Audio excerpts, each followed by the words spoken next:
piece of crap project car. You can't even make it out of the fake driveway I made up for this stupid video. Wait a second.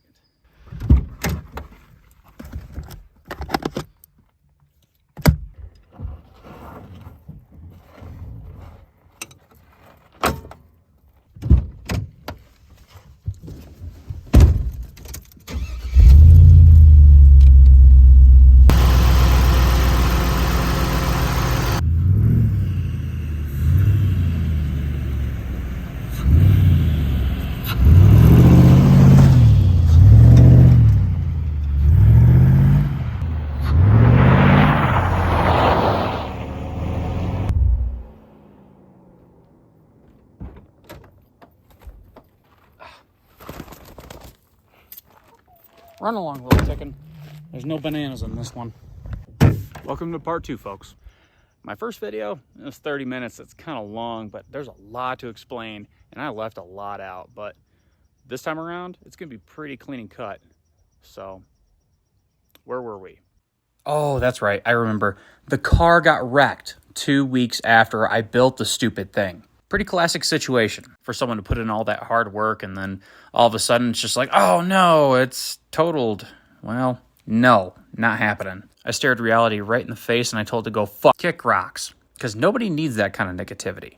Yeah, go kick rocks, go play in traffic. When reality actually wants to hang out and be cool, I'll be over here building my Frankenstein. I think the grand total price for me to fix my own car was about $500. It's not perfect, but this car already has 20/20 vision. For those who don't know what that means, it means the car looks good at 20 miles an hour and or 20 feet away.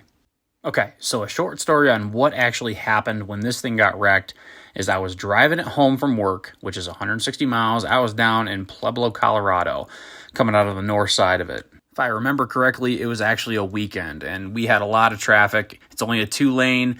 Everyone's going 90 miles an hour. Anybody who knows Colorado knows that I-25 is ridiculous. The situation that caused this wreck was a 12-foot ladder that was not secured in the back of someone's truck, and it fell out. When this ladder fell out of the truck, I had about 3 people ahead of me.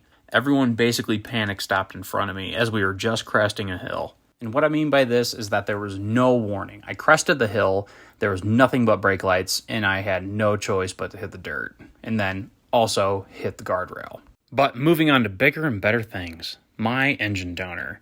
This thing is so clean, and it was super hard to tear this thing up. But unfortunately, it was in a wreck, and it has a bent frame. And here's the proof. This is the passenger side torsion bar, and look at how off-center it is going through the cross member. Then you have this part right here, which is like a torque arm for the front differential, and it's making contact with the frame. And it's so sad because this thing is super clean.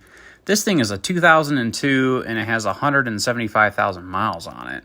I paid $3,000 for this thing, and if you look on eBay, dude, anything that is LS with a transmission is like $3,500 with 200,000 miles, and you have no clue how it was treated. The previous owner of this vehicle was absolutely in love with this thing, and his family was too, and they religiously changed the oil, along with other maintenance as well, and I could tell this guy did not want to get rid of this thing. It was a bit of a tearjerker because I remember this guy said he would have no problem putting his entire family in this thing before it got wrecked and driving it across country. And you know what? I could tell he was an honest man, and I put his confidence to the test. I attempted to straighten the frame by doing this weird tree crap, and then I took it to an alignment shop, and it actually worked. They got this thing aligned, and they actually straightened the steering wheel. Afterwards, I drove this thing for the next 3 months as a daily driver, and I accumulated about 12,000 miles. 2 particular trips I'll always remember in this truck is going all the way to Glenwood Springs to go check out the hot springs, and then go visit Doc Holliday's grave. Then trash traveling this thing 36 hours one way, all the way to Virginia Beach, where I met up with some old military friends. Had an awesome East Coast seafood dinner right on the Virginia Beach strip. One of my best friends, Chris, paid for the dinner, and I owe him one. Even though it was great seeing old faces, the biggest reason why we were there is for a funeral. Our company commander ended up passing away, and he was a very respectable leader. There was no way I was missing that funeral. But after parting ways with old friends, it was time for the long trip back home. So in the meantime, I checked out some countryside out in West Virginia. Whoa, it was a big rock. Hopped on the highway and then cannonballed all the way to Colorado. That made it official. The previous owner was not lying to me. This Tahoe made it all the way across the country with 0 issues. When I finally got home, the tires on the Tahoe were fried. This is where I made the decision that it's no longer going to be my daily driver because I'm not going to put the money into it. After this, I paid for HP tuner credits, flashed the ECM, pulled the motor, then sold it to a colleague for $400, and he swears up and down he's going to put another motor in this thing and get it back on the road. This Tahoe was a super sweet deal, bent frame or not, I don't care. If I have another chance to own one of these things, I'm doing it. So, back to the task at hand, LS swapping a 4-wheel drive Beretta. For this swap, I actually did this down by the shed and not on the leveled pad where I built the car on. I did this for 2 main reasons. I have to get the engine cleaned up and get it ready to go into the car, and then 2, someone will take that LS engine if they see it on the side of the road. So it's absolutely going in the shed.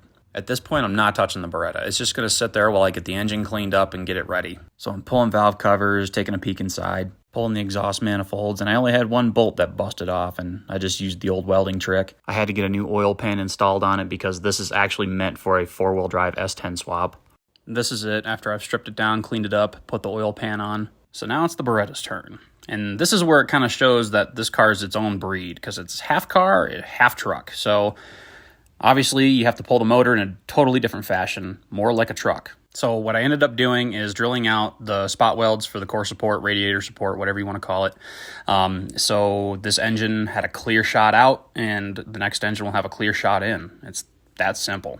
So goodbye 4.3. This actually came out pretty decent for the most part. I pulled both motor and transmission because that transmission had a sticky solenoid, and it's just not as healthy as what was on the LS engine. And it really doesn't matter anyway because they're both 4L60 transmissions. This is after I've cleaned it up and I got the motor mounts installed on the frame. And I'm glad I actually got the chance to do this because I was able to clean up the frame, make it look pretty nice, I think. Here we are, ready to consummate this marriage. And there.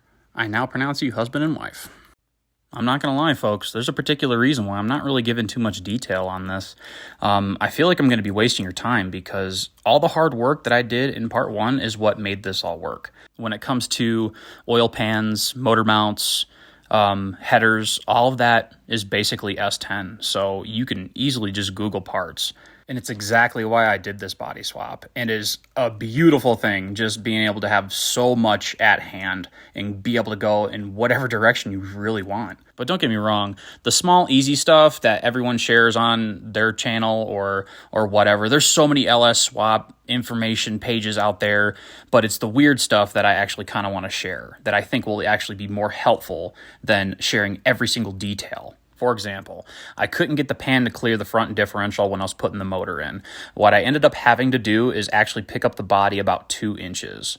And it really wasn't that bad. I just undid the body mounts, stuck a couple pieces of wood in the very front body mounts just underneath the door hinges, and then the engine went right in. After that, it's smooth sailing. I started buttoning up the front end again. I put the core support back in, put the headlights, put the grill, the radiator. Okay, here's something I actually really want to share, and I thought this was pretty interesting because I have not found it online. And FYI, this is my first LS swap, so there's a lot of things I didn't understand. Either way, the front pulley kit that I bought for this engine was meant for a truck engine. That's what I have. However, I did need to swap out to the Camaro water pump. And the thing is that if you're going to run a Camaro pump on this pulley kit, you need to have a spacer for your water pump. I'm not sure if anyone realizes this, but that's an F-body water pump without the spacers, and it has the truck pulley on it. I have not seen this done. Here's the two lined up right next to each other, and you can see that they're not even. This information may already be out online. I don't know. I never found it, but either way, that's what I did. I said I'm not buying the spacers, even though they're cheap, because I'm not waiting for parts. I want this done. So all I did was rent the puller kit, and then I swapped the pulleys as carefully as I possibly could, and it's been fine ever since. Also, I want to point this out before I leave the picture. The fan is a little bit crooked, and it's not fully installed yet. However, that is the stock Beretta cooling fan. 32 years old, and I got that to work perfectly with this setup. So moving on to electrical, I ended up getting a painless kit, and I don't necessarily agree with the name, but it turned out pretty clean, so I'm okay with that. And this is what I mean by clean, I suppose. I got the fuse block and the relays and the computer all laid out right next to each other, whipped up some brackets and mounted it all, and it's all right next to the HVAC unit that I was telling you about, which is not AC, it's just a heater unit. That's all it is. That's all you really need. If I want AC, that's what windows are for. I thought this part was as slick as a used poopy baby diaper. I mounted my service engine light and OBD2 right where the ashtray and cigarette lighter used to be. Ta-da! Moving on to the next thing that people could be kind of concerned about in a lot of cases, especially with a four-wheel drive swap, is headers. My story is that I actually ordered a pair from Sanderson a long time ago, and they failed to produce, and I unfortunately had to cancel on them. I waited for so long, they just kept telling me, hey, they're coming, hey, they're coming, hey, they're coming. Never happened. So I ended up doing a lot of research, finding a review on Summit Racing where one guy had mentioned that, hey, they worked perfect for my ZR2. Knowing that there's differences between a four-wheel drive and a ZR2, I said, I'm sorry, no, I'm ordering them right now because I got tired of waiting on headers. So I next dayed these things. As soon as they showed up, I stuck them in place. Nothing collided. These things are perfect. FYI, these are Hooker Blackheart headers, and they are considered a general swap header, but they are actually engineered around an S10 swap.